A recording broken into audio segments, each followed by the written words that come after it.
श्रीराघवस्तोत्रम् इन्द्रनीलाचलश्यामम्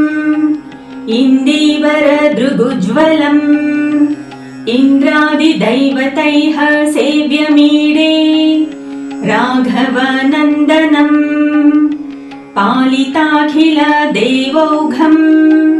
पद्मगर्भं सनातनम् पीनवक्षस्थलं वन्दे पूर्णं राघवनन्दनम् दशग्रीवरिपुं भद्रं दावतुल्यं सुरद्विषां दण्डकामुनिमुख्यानां दत्ताभयमुपास्महे कस्तूरीतिलकाभासं कर्पूरनिकराकृतिम् कातरीकृतदैत्यौघम् कलये रघुनन्दनम् खरदूषणहन्तारम् खरवीर्यभुजोज्ज्वलम् खरकोदण्डहस्तं च खस्वरूपम् उपास्महे गजविक्रान्तगमनम् गजार्तिहरतेजसम् गम्भीरसत्त्वमैक्ष्वाकम् गच्छामि शरणं सदा घनराजिलसद्देहम् घनपीताम्बरोज्ज्वलम् घूतारधृतरक्षौघम् प्रपद्ये रघुनन्दनम् चलपीताम्बराभासम् चलत्किङ्किणीभूषितम्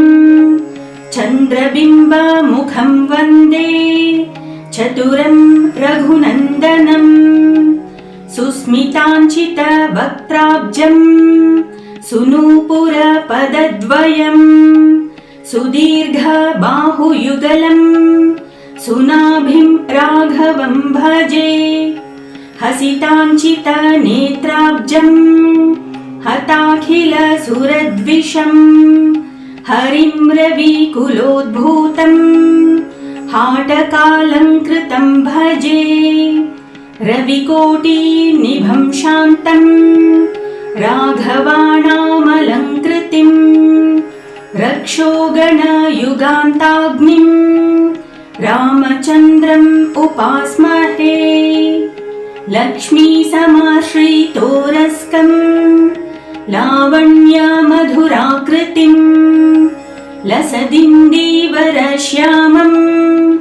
लक्ष्मणाग्रजमाश्रये वालीप्रमथनाकारम् वालीसूनुसहायिनम् वरपीताम्बराभासम् वन्दे राघवभूषणम् शमिताखिलपापौघम् शान्त्यादिगुणवारिधिम् शतपत्रदृशं वन्दे शुभं दशरथात्मजम् कुन्दकुड्मलदन्ताभम् कुङ्कुमाङ्कितवक्षसम् कुसुम्भवस्त्रसंवीतं पुत्रं राघवमाश्रये मल्लिकामालतीजाति माधवी पुष्पशोभितम् महनीयमहं वन्दे महतां कीर्तिवर्धनम् इदं यो राघवस्तोत्रम् नरः पठति भक्तिमान् मुक्तः संसृतिबन्धाद्धि स याति परमं पदम् इति श्रीराघवस्तोत्रम्।